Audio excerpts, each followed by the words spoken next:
네, 2024학년도 대학 수학능력시험 모의평가 물리학원 분석 시작하겠습니다. 작년 대수능 그리고 올해 학력평가 그리고 두 번에 걸친 모의평가 문항별 기출 분석 자료입니다. 물리학원은 역학과 에너지, 물질과 전자기장, 그리고 파동과 정보통신이라고 하는 세 개의 대단원으로 구성되어 있고요. 각각의 중단원 그리고 여러 소단원에 대해서 고르게 출제가 되고 있음을 자료를 통해 확인 가능하십니다.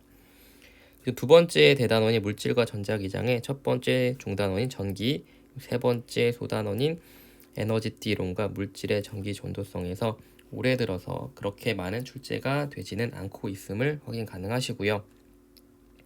세 번째 대단원인 파동과 정보통신의 두 번째 중단원인 빛과 물질의 이중성에서는 두 영역, 두 소단원에 모두 걸쳐 출제가 되기도 했지만 둘 중에 한 소단원에서만 출제가 되기도 하는 특징이 보입니다. 이것은 소단원별로 문항에 출제되었었던 것을 나타내는 자료일 뿐 전 영역에 걸쳐서 고르게 학습하셔야 된다라는 사실은 변함이 없습니다. 두 번째 페이지입니다. 9월 모의평가 총평 및 학습법 제안 드리도록 하겠습니다. 올해 9월 모의평가 같은 경우에는 평이한 난이도로 출제가 된 것으로 확인이 됩니다. 최근의 평가에서 전자기파 활용이라든지 그리고 실험의 주제에서는 자성체의 성질을 묻는 어떤 실험들이 빈번하게 출제가 되는 것을 확인이 가능하고요. 최근 에너지띠 이론이라든지 물질의 전기 전도성을 묻는 문제 출제 빈도는 낮아지고 있는 것이 특징인 것 같습니다.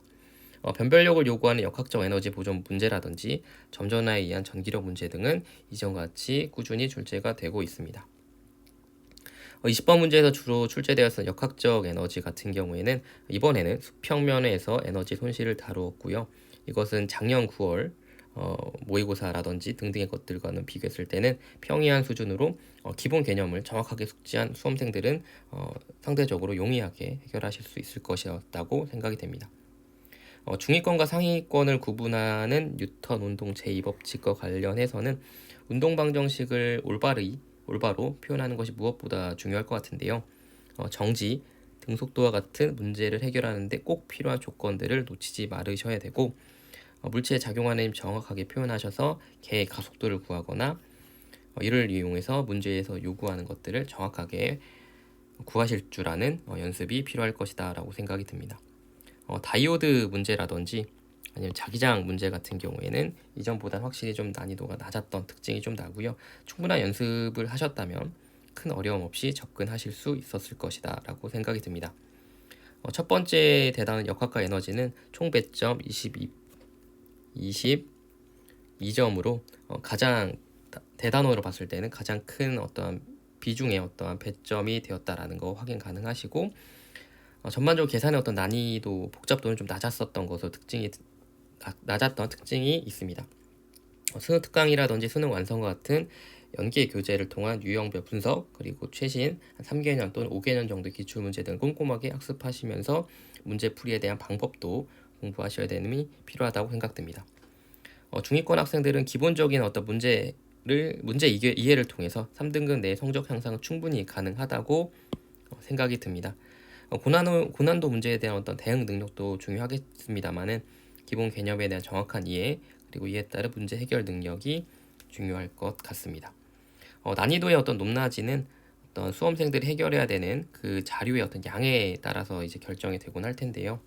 앞서 말씀드렸었던 것처럼 복잡한 문제를 많이 해결하는 것보다는 기본 개념을 바탕으로 탄탄한 실력을 갖추는 것이 무엇보다 중요할 것이다 라고 생각이 듭니다. 다음 보시는 자료는요. 이번 추정 등급 컷입니다. 추정 등급 컷에 따르면 1등급은 48점,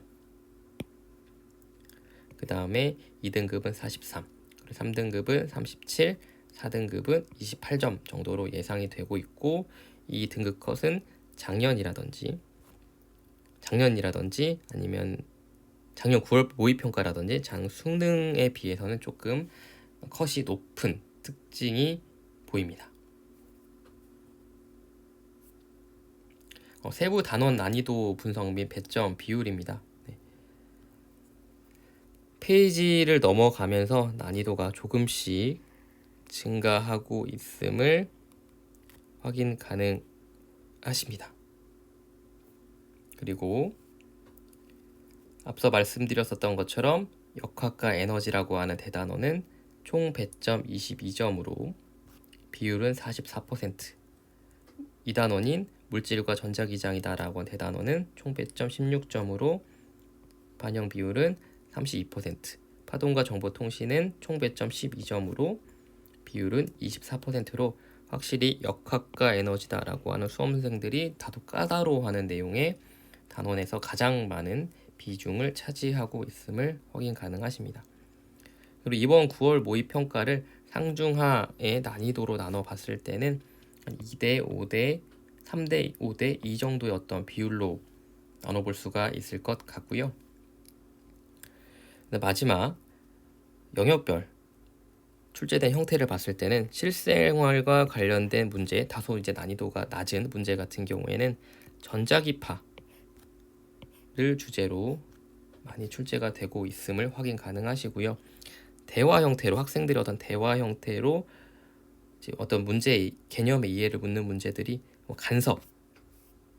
간섭을 주제로 좀 출제가 되고 있음을 확인 가능하시고, 마지막 실험 주제로 많이 선택되는 주제는 자성체 내용들이 조금 많았었던 특징을 보입니다. 지금부터는 이번 9월 모의평가 대표 문항 그리고 이 대표 문항에 대한 해설 시작하도록 하겠습니다. 8번 문항입니다. 뉴턴 운동 제2법칙에 대한 문제인데요. 읽어보시면 그림은 물체 ABC가 실 PQ로 연결되어 등속도 운동을 하는 모습을 나타낸 것이다. P를 끊으면 A는 가속도의 크기가 6A인 등가속도 운동을, B와 C는 가속도의 크기가 A인 등가속도 운동을 한다. 언제요? P를 끊었을 때. 이후 Q를 끊으면 B는 가속도의 크기가 3A인 운동을 한다. 3A인 운동을 한다. AC의 질량은 각각 M, 2M이다. 이에 대한 설명으로 옳은 것을 골라봐라. 물체에 작용하는 힘을 좀 표현을 해보도록 하겠습니다.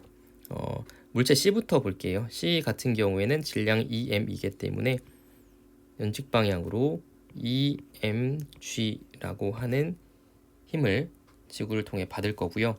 빗면에 놓여 있는 물체 A, B 같은 경우에는 그 힘의 크기는 모르겠으니 FA 그리고 FB라고 해보겠습니다.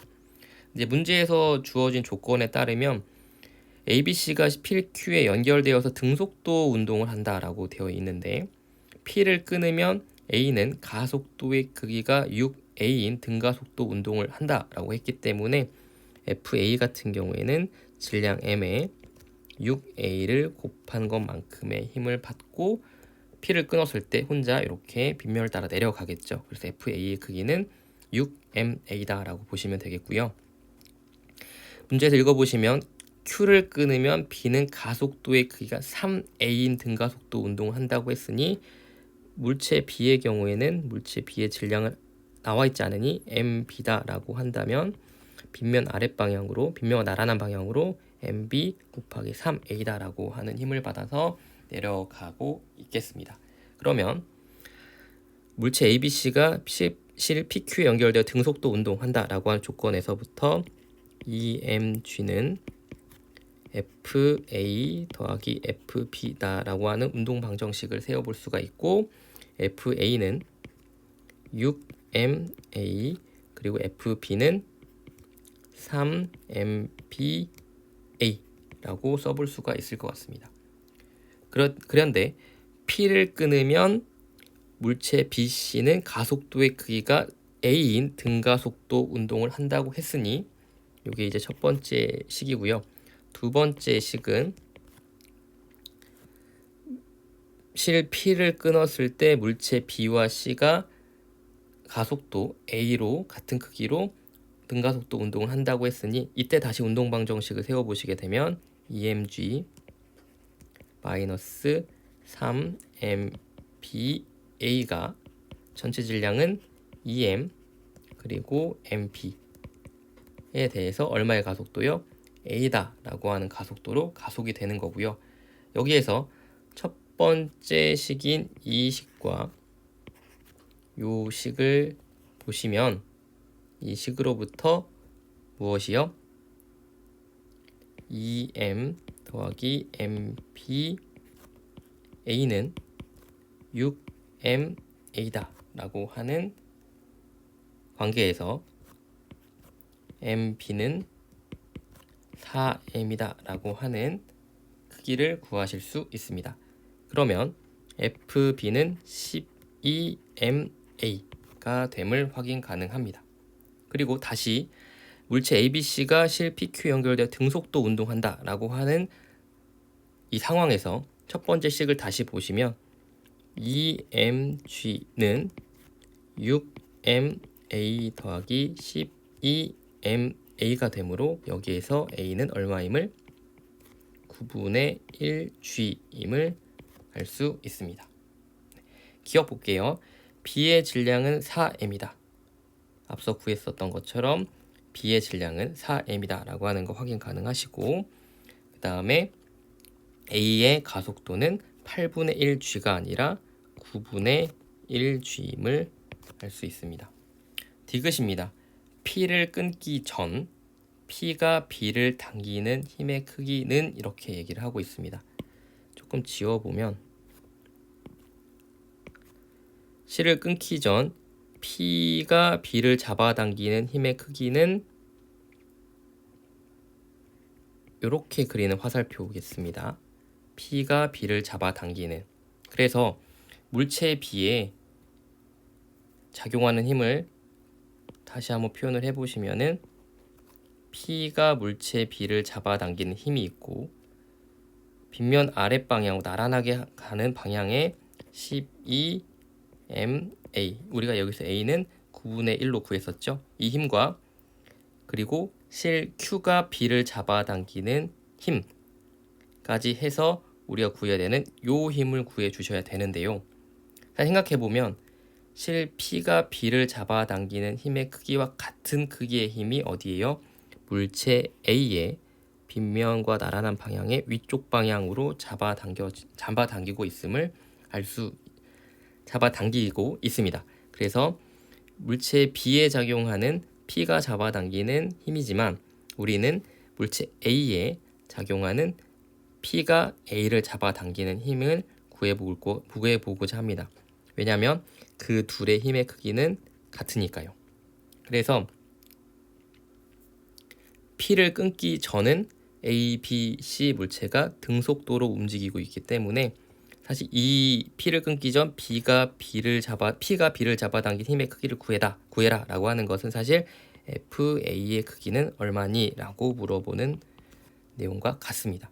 해서 우리는 12MA 그리고 A는 우리가 구하기를 9분의 1G 였었으니 여기서 FA 즉 P가 B를 잡아당긴 힘의 크기는 3분의 2mg임을 알 수 있습니다. 그래서 답은 3번 이렇게 체크를 하시면 되겠습니다. 아래 자료 보시면요. 위 내용과 유사한 수능 특강 그리고 수능 완성에 대한 유사 문항입니다. 그래서 보시는 것처럼 등가속도 운동을 하고 있었는데 한 번은 P가 한 번은 Q가 끊어진 상황에 대해서 운동 방정식을 세우시고 문제에서 원하는 어떠한 요구하는 것들을 찾아가시면 되는 문제. 역시나 수능 완성에서 보시는 것처럼 연결되어 있는 상황에서 F0다라고 하는 힘으로 당기고 있었는데 이 F0로 일정하게 작용했을 때 B의 속력 시간 그래프를 준 거니 여기에서 B의 가속도를 알 수가 있고 이를 바탕으로 문제에서 요구하는 것들을 구해내실 수가 있는 유사한 문항이었습니다. 다음 10번 문항입니다. 운동량과 충격량과 힘 시간 그래프를 동시에 확인할 하실 수 있는지 확인할 수 있는지를 물어보는 문제였는데요. 그림 가에 1의 3과 같이 마찰이 없는 수평면에서 운동량의 크기가 P로 같은 물체 A, B, C가 서로를 향해 등속도 운동을 하다가 충돌한 후 각각 등속도 운동을 다시 하고 이후 B는 벽과 충돌한 후 운동량의 크기가 얼마인 3분의 1P인 여기 보시면 3분의 1P인 등속도 운동을 한다. 나는 가에서 B가 받은 힘의 크기를 시간에 따라 나타낸 것이다. B가 받은 힘의 크기를 시간에 따라서요. B와 A와 B와 벽의 충돌 시간은 t, et이고 곡선과 시간축이 만드는 면적은 es, s이다. 질량은 m, em이다. 옳은 것을 골라보자. 기억 보겠습니다. B가 받는 평균 힘의 크기는 A와 충돌하는 동안과 벽과 충돌하는 동안이 같다. 평균 힘의 크기, 충정량이다 라고 하는 것은 운동량의 변화량인데 이것은 물체가 받은 평균 힘 그리고 물체 작용하는 걸린 시간, 힘이 작용한 시간의 곱으로 나타낼 수가 있는데요. 힘 시간 그래프에서 충격량이 ES니 A와 충돌할 때는 그때 평균 힘은 ES라고 하는 면적을 힘을 받은 시간인 T로 나누어준 값일 거고요. 그 다음에 벽과 충돌할 때는 S라고 하는 운동량의 변화량이 ET라고 하는 시간 동안에 걸려서 변화하다 보니 이렇게 나타낼 수가 있을 것 같습니다. 기억 다시 보겠습니다. B가 받은 평균 힘의 크기는 A와 충돌하는 시간 동안과 벽과 충돌한 동안이 같다라고 되어 있는데 언제가요? A와 충돌할 때가 벽과 충돌할 때보다 4배큼을 확인 가능합니다. 기억은 아니고요. 2에서 B의 운동량의 크기는 그리고 디귿에서 3에서 세 번째 과정에서 물체의 속력은 A가 B의 2배이다 라고 하는 거는 두 번째 과정에서 충돌 후 A와 충돌 후 B의 운동량을 구해내셔야 문제가 해결이 될 텐데요.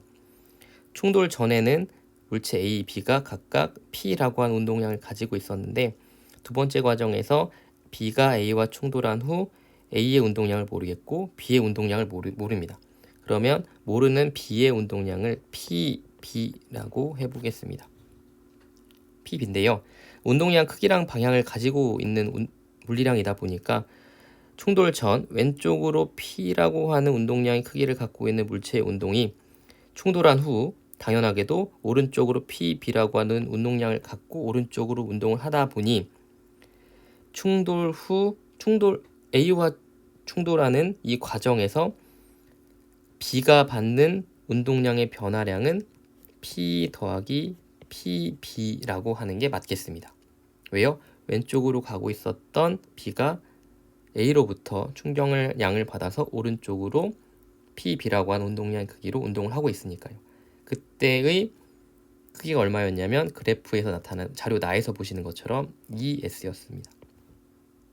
그리고 PB로 움직이고 있었던 무엇이요? 물체 B가 벽으로부터 다시 충격량을 받아서 왼쪽으로 다시 3분의 1P라고 하는 운동량으로 왼쪽으로 가고 있는 상황에 대해서는 3분의 1P 그리고 기존의 PB라고 하는 운동량에 대해서 변화값은 두 개를 더해 주신 값과 같고 그때의 충격량은 S겠습니다. 그러면 이 첫 번째 식과 두 번째 식에 대해서 PB는 3분의 1P임을 알 수 있습니다. 그래서 3분의 1P가 되는 거겠습니다.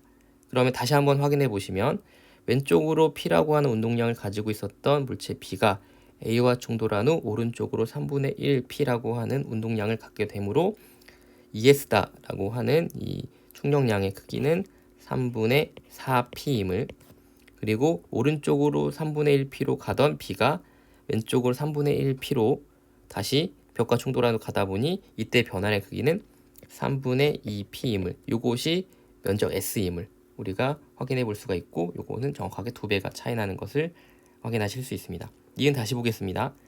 2에서 B의 운동량의 크기는 3분의 1P다 라고 되어 있습니다. 구했던 것처럼 운동량 크기는 3분의 1p 맞고요. 3에서 과정 3에서 물체의 속력은 A가 B의 2배이다 라고 되어 있습니다. 이건 어떻게 확인하셔야 되냐면 충돌 전 A의 운동량은 오른쪽으로 P였고요. 충돌 전 B의 운동량 크기는 왼쪽으로 P였습니다. 운동량 보존 법칙은 외력이 작용하지 않을 때 물체의 운동량의 합의 크기는 일정을 보존한다 라고 하는 내용인데요. 그럼 충돌 전 오른쪽으로 P, 왼쪽으로 P라고 한 운동량을 가졌기 때문에 충돌 전 운동량의 합은 0입니다.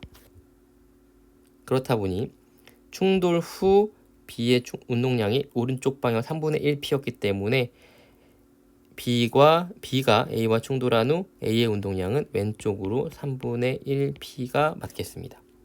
그렇기 때문에 과정 3에서 즉 A는 그 이후에 충돌이 없었기 때문에 계속 3분의 1P다라고 한 운동량으로 왼쪽으로 운동을 하고 있었던 거고, 역시나 B 역시 3분의 1P다라고 하는 운동량으로 운동을 하고 있었는데 질량의 A 물체는 m, B 물체는 2m이기 때문에 A의 속도가 B의 속도보다 2배 크다 라고 하는 표현이 옳겠습니다. 그래서 답은 5번 이렇게 보시면 되겠습니다. 비슷한 사례로요, 이번 수능 완성에서 상황이 주어져 있고 그 다음에 B가 받은 힘의 크기 시간 그래프에서 면적 그리고 모르는 B의 어떤 운동량을 찾아가서 문제를 해결해야 되는 문제가 있었습니다. 한번 확인하셨으면 좋겠습니다. 다음 12번 문제입니다. 직선도선과 원형도선에 의한 자기장의 세기와 방향, 빈출되는 유형의 문제인데요. 읽어보겠습니다. 그림은 무한히 가늘고 긴 직선도선 PQ와 원형도선 RE, XY 평면에 고정되어 있는 모습을 나타낸 것이다. 표는 R의 중심이 ABC에 있을 때 R의 중심에서 PQR에 흐르는 전류에 의한 자기장의 세기와 방향을 나타낸 것이다. PQ에 흐르는 전류의 세기는 각각 2I0, 3I0이고 P에 흐르는 전류의 방향은 마이너스 X방향이다. R에 흐르는 전류의 세기와 방향은 일정하다라고 되어 있습니다.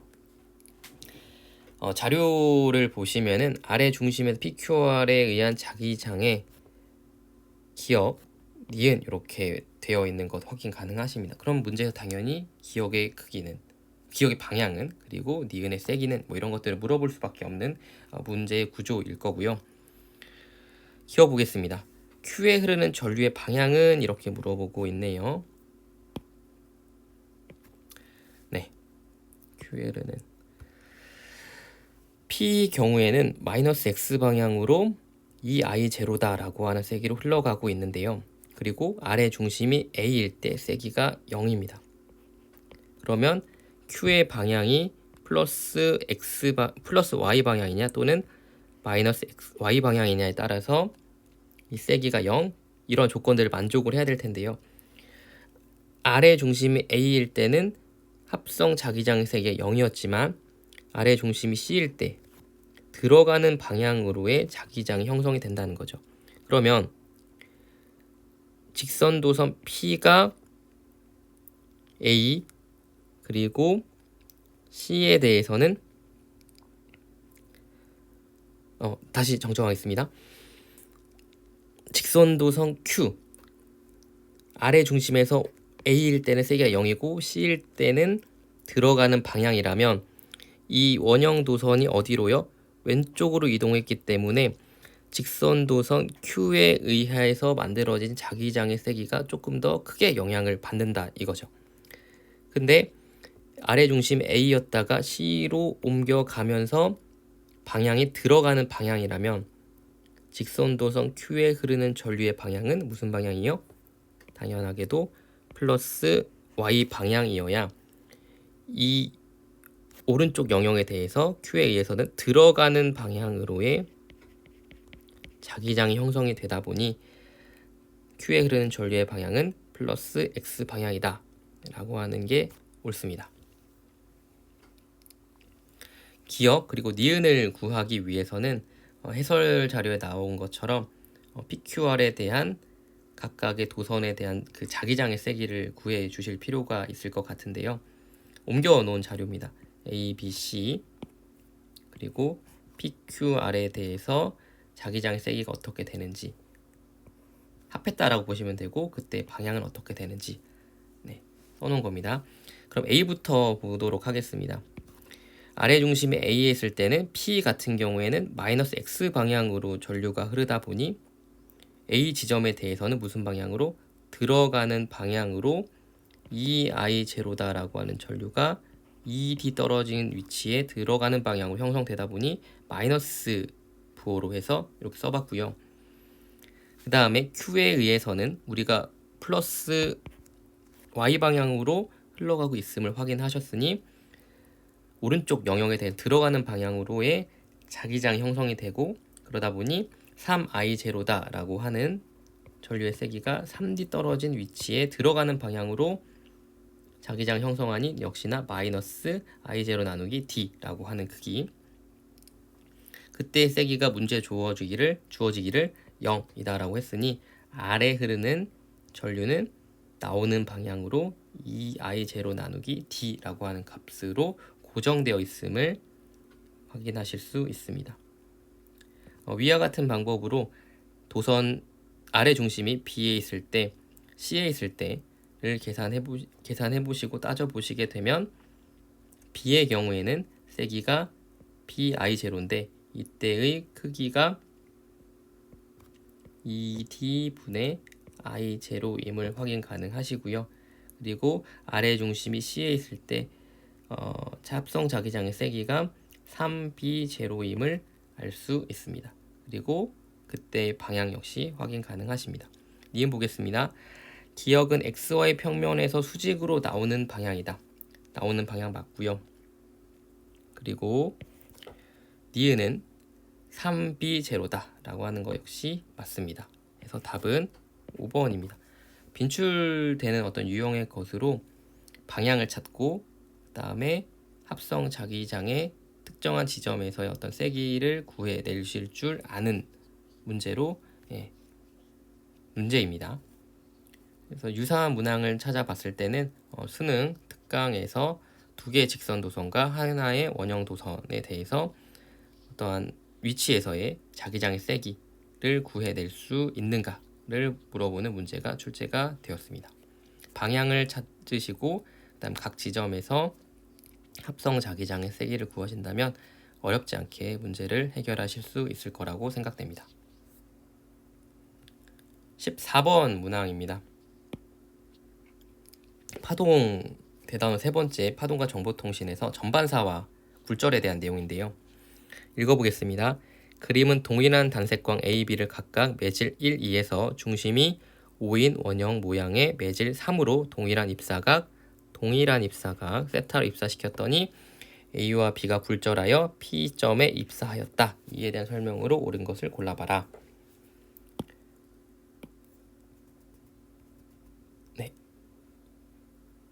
단색광 A가 매질 1에서 매질 3으로 세타다라고 하는 요 각도로 입사를 했을 때 그림에서 보시는 것처럼 원경로에 대해서 법선적 꺾인 요 각도를 세타 A다라고 했을 때 세타 A만큼 이렇게 꺾였다 이겁니다.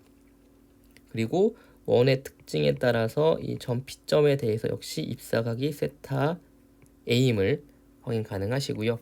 같은 방식으로 단색광 B가 매질 2에서 매질 3으로 세타로 입사했을 때 같은 각도 입사했을 때 법선에 대해서 요 각도가 세타 B 그리고 역시나 요 각도가 세타 B임을 아실 수 있겠습니다.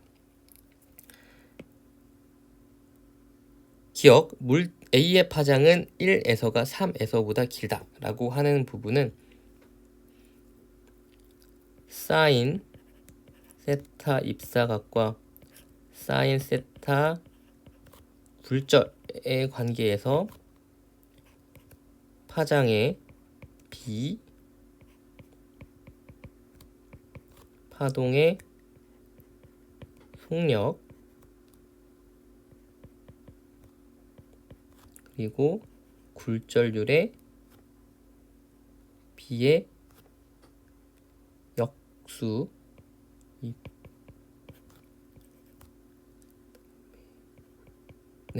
이렇게 되는 관계식에서부터 세타가 크면 즉 파장의 길이가 길다라고 하는 어떤 관계를 보시면 기억 다시 보도록 하겠습니다. A의 파장은 1에서가 3에서보다 길다라고 되어 있습니다. 보시면 세타가 세타 A보다 각도가 크니 이 1에서 파장이 람다 3보다는 길다라고 하는 거 확인 가능하십니다. 니은입니다. 굴절률은 1과 2에서 비교를 해라 라고 하는 내용인데요. 세타 A랑 세타 B의 크기를 비교해 보시면 세타 A가 세타 B보다 큼을 확인하실 수가 있고, 굴절률이 상대적으로 무엇이요? 1이 2보다는 크다. 그래서 굴절률의 어떤 순서를 보시면 3이 가장 크고 1 그리고 2 순서로 이렇게 됩니다. 그래서 굴절률의 크기는 1이 2보다 크다라고 하는 니은의 진술도 맞고, 디귿인데요.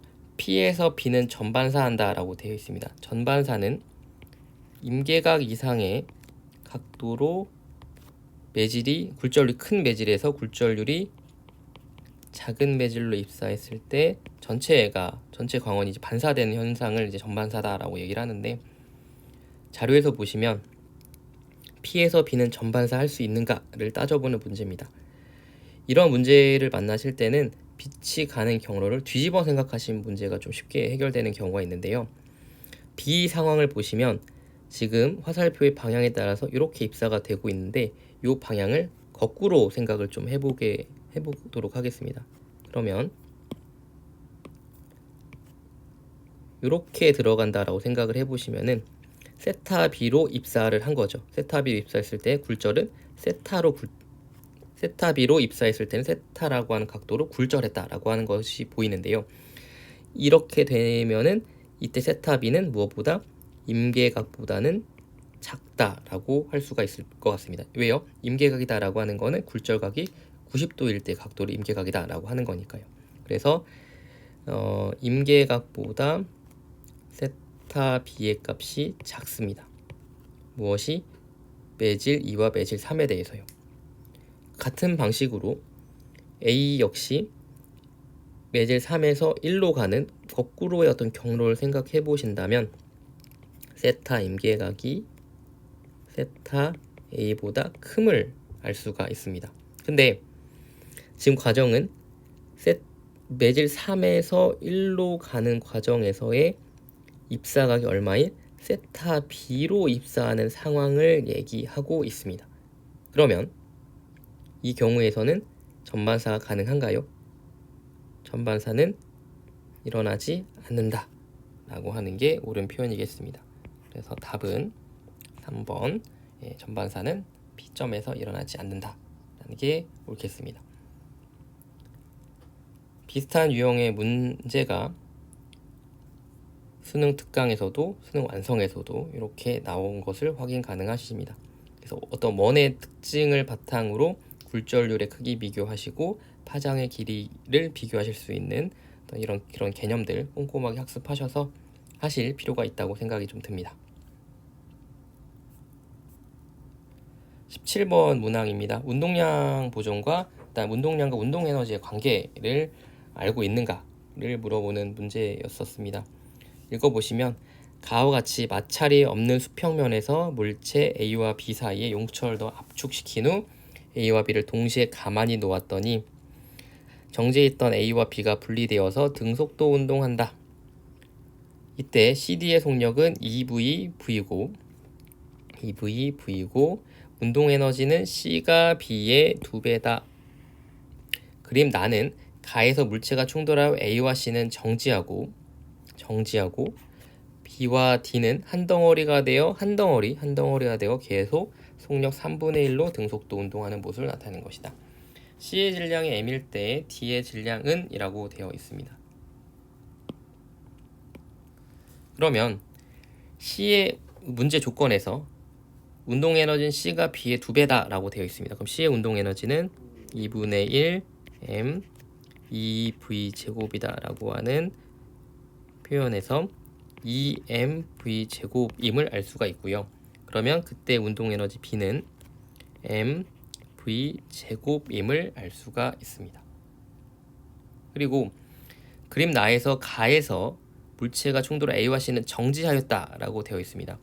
가랑 나랑을 비교해서 보시면요, C는 처음에 운동량이 오른쪽으로 2mv다 라고 하는 운동량을 가지고 있었는데 C와 A가 충돌을 정지했다 라고 하니 A의 용수철에서 분리되고 난 후 운동량의 크기가 2mv임을 알 수가 있고요.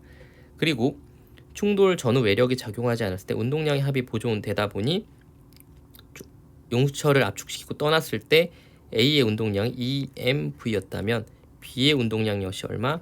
2mv임을 알 수가 있습니다. 그러면 다 왔습니다. B의 운동 에너지가 mv 제곱인데 이것을 그냥 일반적 형태로 다시 그냥 써본다면 2분의 1 mp, 질량 모르니까요, 속도도 모르니까 mv 제곱이다 라고 써보고요. B의 운동량을 구해내기를 우리가 2mv다 라고 했습니다. 근데 이것은 mp 그리고 b임을 우리가 알 수 있습니다. 그러면 이거 변변히 좀 나눠볼게요. 그러면 2분의 1 v는 2분의 1 b임을 알 수가 있고, 여기서 우리는 v는 vb임을 알 수가 있습니다. 그러면 질량 b의 것을 구해낼 수가 있을 것 같은데요. 어떠한 관계식에 넣어도 상관없겠지만은 운동량에 넣어보시게 된다면 EMV는 MB의 V가 되는 거니까 이때 질량 B의 질량은 EM이 된다라고 하는 것 알 수가 있습니다. 그러면 충돌 B와 D에 대해서 운동량 보존 법칙을 다시 한번 적용을 해보시게 된다면 마지막으로 EMV다라고 하는 운동량으로 오른쪽으로 운동을 하고 있었는데 이게 아니라 뭐 또 있죠?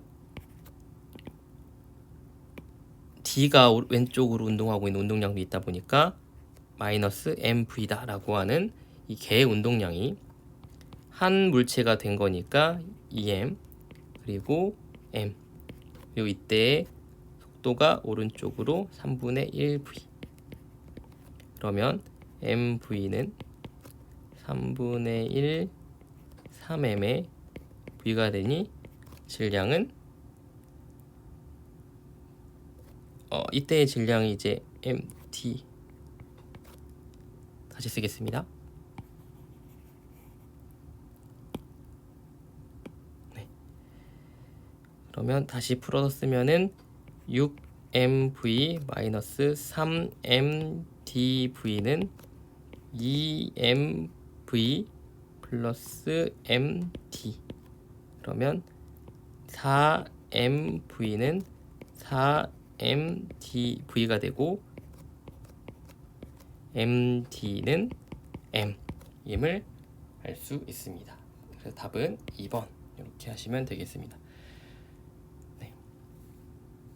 유사한 문제로 수능 특강에서 조금 자료는 다른 느낌은 납니다만은 이 경우에 대해서 이 문제는 각각의 물체를 압축시켰다가 BC가 정지하고 위에 문제에서 보셨던 것처럼 운동 에너지의 어떤 B가 나와 있는 문제였었습니다. 확인해 보시고요. 다음 문항입니다. 18번 문제입니다. 점전화에 의한 전기력 문제입니다. 그림 가는 점전화 ABC를 X축상에 고정시킨 것을 나는 가에서 B의 위치만 X 이꼴 3D로 옮겨서 고정시킨 것 나타낸 것이다. 가와 나에서 양전하인 A에 작용하는 전기력의 방향은 플러스 X 방향으로 같다. C에 작용하는 전기력의 크기는 가에서가 나에서보다 크다. 그러면 이렇게 한번 써볼까요? C에 작용하는 전기력의 크기를 좀 크게 F라고 쓰고 다음에 나 상황에서 조금 작게 F라고 한번 써보도록 하겠습니다.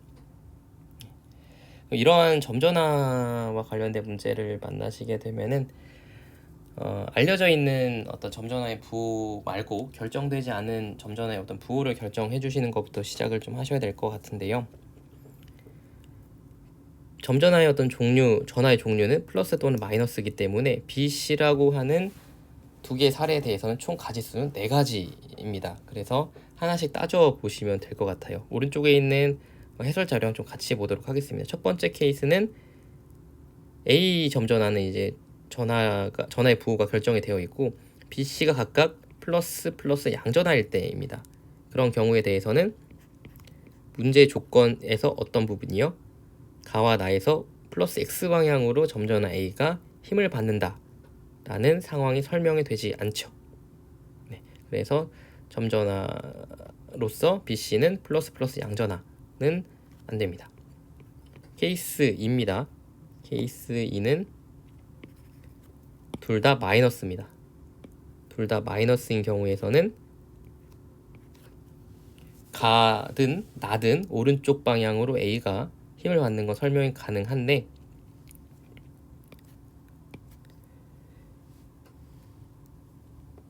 문제에서 주어진 조건인 가 상황에서 힘의 크기가 C에 작용하는 힘의 크기가 나 상황에서 작용한 힘의 크기보다 크다라는 게 설명이 되지 않는데요.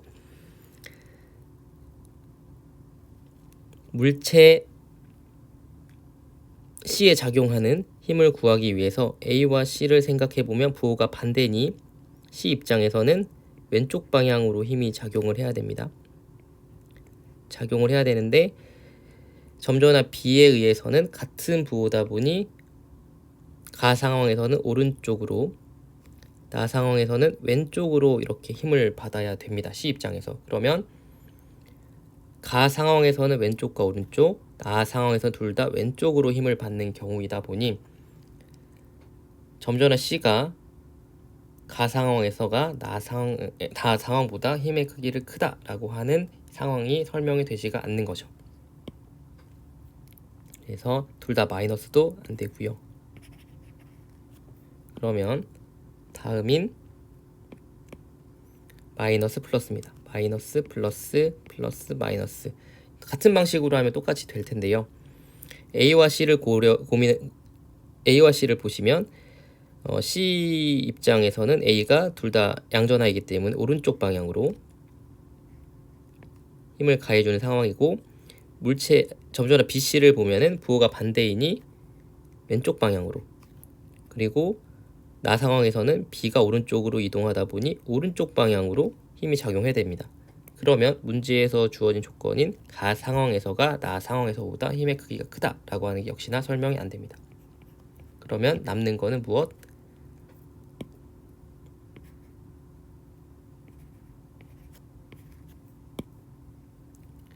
B 점전화는 플러스 C 점전화는 마이너스 전화 값을 갖게 되면은 설명이 됩니다. 기억 보겠습니다. 가에서 B에 작용하는 가에서 플러스 플러스 마이너스인데요. B에 작용하는 전기력의 방향은 A 같은 경우에는 플러스 C 같은 경우 마이너스 점전화인데요. A와 B를 고려하시면은 무슨 방향으로? 플러스 X 방향으로. B와 C를 고려하신다면은 무슨 방향으로? 플러스 X 방향으로 전기력을 받다 보니 전기력 방향은 마이너스 X 방향이 아닌 플러스 X 방향이겠습니다. 전하라인 크기는 C가 B보다 크다 라고 되어 있습니다. C가 B보다 크다. 네. 이것은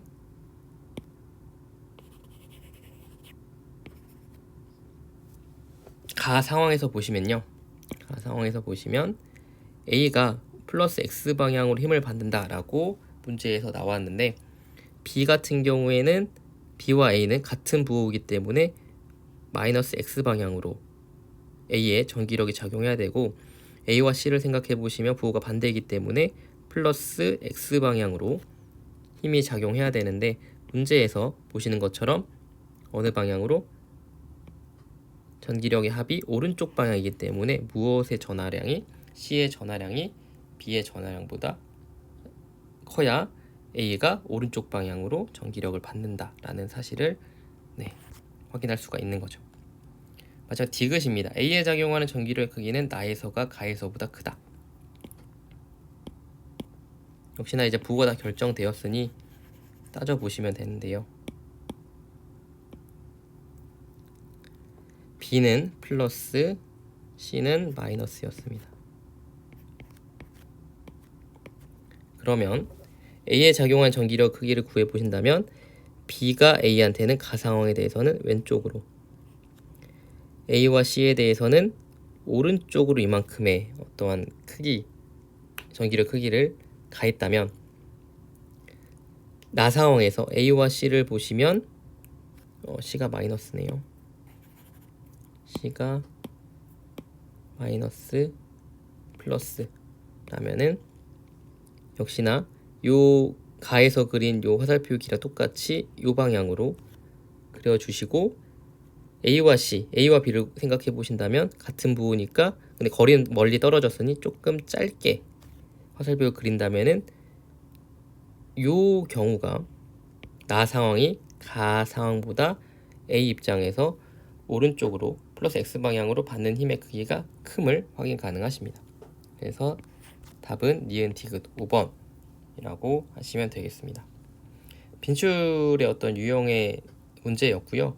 여기서 무엇보다 중요한 것은 결정되지 않은 점전화의 부호를 결정하시고 문제에서 주어진 조건에 따라서 답을 찾아가시는 연습 필요하다고 생각이 듭니다.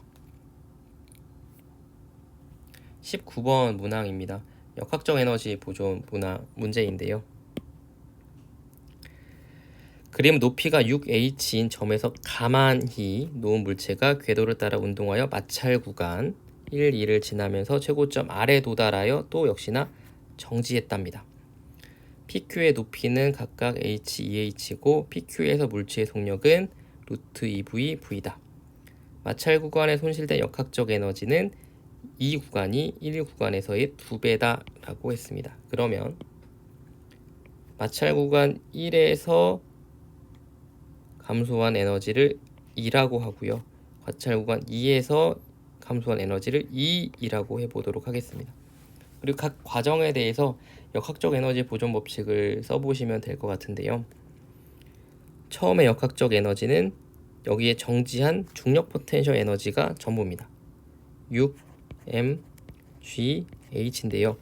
여기 빗면을 따라 쭉 내려와서 운동 에너지로 다 전환되고 마찰 구간 1을 지나서 2라고 하는 역학적 에너지가 손실이 됐는데 그게 어느 지점에서 P점에서의 역학적 에너지다 보니 6mg h-2 손실 구간 1에서요.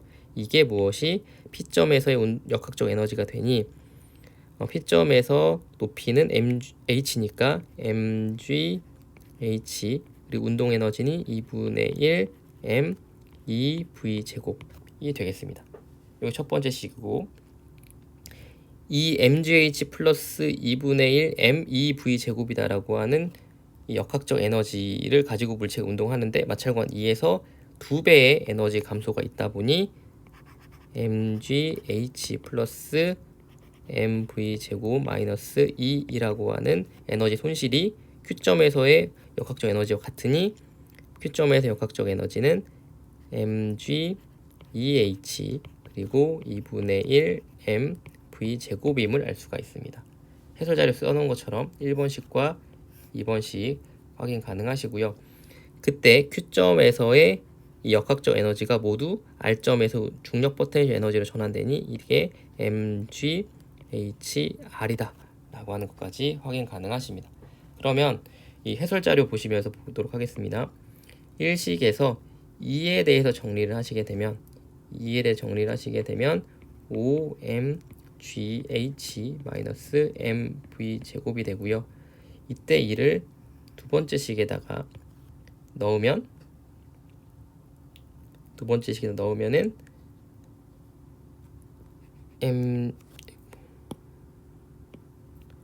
mgh 플러스 mv 제곱 마이너스 10 mgh 플러스 2mv 제곱은 2mgh 더하기 2분의 1 mv 제곱입니다. 그러면 mv 제곱, mv 제곱, mv 제곱. 그러면 2분의 5 mv 제곱은 11mgh m 지우고 그러면 v 제곱은 22 나누기 5gh가 된다. 그리고 여기서 보시면 해설 자료에 3번씩 보시면 v제곱을 우리가 5분의 22gh 알았으니 2mgh 더하기 2분의 1m 5분의 22gh가 mghr이 된다. 그러면 g 하면 2h 더하기 5분의 11h가 hr이 된다 라고 해서 높이는 5분의 21h가 된다라는 거 확인 가능하십니다. 연계 교재에서 유사 문항으로 봤을 때는 물론 마찰 구간이 연계 유사 문항에서는 이렇게 내려온 형태로 빗면에서의 것이 있긴 합니다만은 유사 문제가 이렇게 출제가 되었음을 확인 가능하시고요. 무엇보다 역학적 에너지 보존을 해결함에 있어서는 그 지점에서의 에너지 그리고 그 마찰 구간이라든지 이런 등등의 것에서 에너지가 어떻게 변하는지를 정확하게 수식으로 표현하신다면 문제 해결에 도움이 될 것이다 라고 생각이 좀 됩니다. 마지막입니다. 20번 문항인데요. 평균 속도, 그다음 등가속도 직선 운동, 여러 가지 운동 파트의 문제인데요. 그림같이 빗면에서 물체가 등가속도 직선 운동을 하여 점 A, B, C, D를 지난다. A서의 속력은 V, 이웃한 점 사이의 거리는 L, 6L, 3L이다.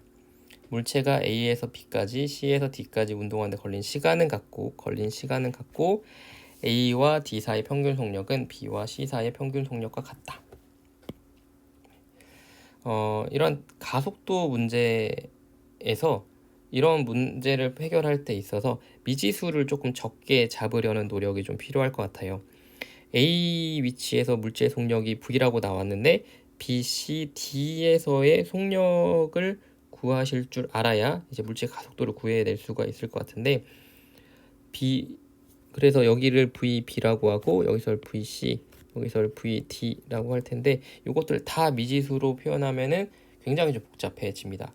그러다 보니 문제에서 주어진 조건을 바탕으로 미지수를 최소화하는 쪽으로 이렇게 문제 풀이 전략을 좀 세우셔야 될 것 같은데 여기서 우리가 참고해야 될 것은 이 세 번째 문장에서 A에서 B까지, C에서 D까지 운동하는 걸린 시간이 같다라는 거, 이 부분입니다. 가속도의 정의가 시간당 속도 변환이 걸린 시간이 같다라는 얘기는 뭐 같다는 거예요? 속력의 변화에 크게 같다라고 하는 거니까 저는 A 지점에서 물체의 속력은 V다라고 하고 B 지점의 물체의 속력을 V 플러스 변화량을 알파다라고 한번 해보도록 하겠습니다. 그리고 C와 D 지점에서 또 변화량이 같으니 VC는 그냥 VC라고 두고 VD를 VC 더하기 알파라고 둬보도록 하겠습니다. 같은 시간 동안의 변화량 같으니까 변화량은 동일할 거니까 알파라고 하는 이렇게 표현을 해도 괜찮을 것 같습니다.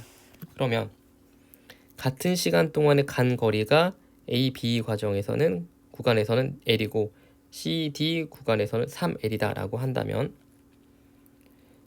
구간 A, B에 대해서는 평균 속도 V 더하기 알파의 2로 나눈 이 평균 속력으로 T라고 하는 시간, 이미 T라고 하는 시간 동안 운동했을 때 그때 이동한 거리가 L, 그리고 CD 구간에서는 VC 더하기 알파 나누기 2라고 하는 평균 속력으로 T라고 하는 같은 시간 동안 운동했을 때 3L이다 라고 하는 문제에 주어진 조건 이용하신다면 이 관계식에서 해설해 보시는 것처럼 3V 플러스 알파는 VC임을 알 수가 있습니다.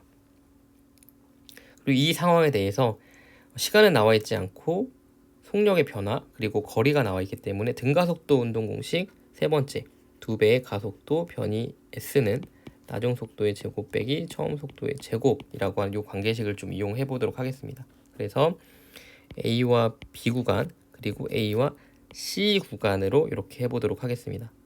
그래야 조금 더 이제 식이 좀 간단해질 거기 때문에 그래요. 그러면 세 번째 등가속도식을 A, B 구간에 적용해 보시게 된다면 2배의 가속도 A, 그 다음에 변이 L은 나중 속도가 어떻게 되죠? V, B의 속도니까 V 더하기 알파의 제곱 빼기 A에서의 속력 V 제곱, 그 다음에 AC 과정에서 써본다면 2배의 가속도 A는 그리고 변이는 7L이 되는 거고, 그때의 나중 속도는 시점의 속력이니까 VC의 제곱 빼기 A의 시작의 속도니까 V의 제곱입니다.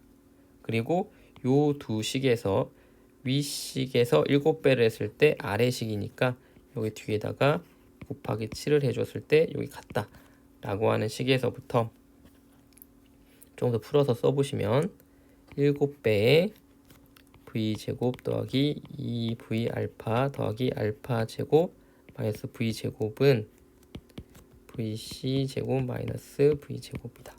V제곱 V제곱 그러면 7알파 제곱 플러스 14 V알파는 VC의 제곱 빼기 V제곱이다.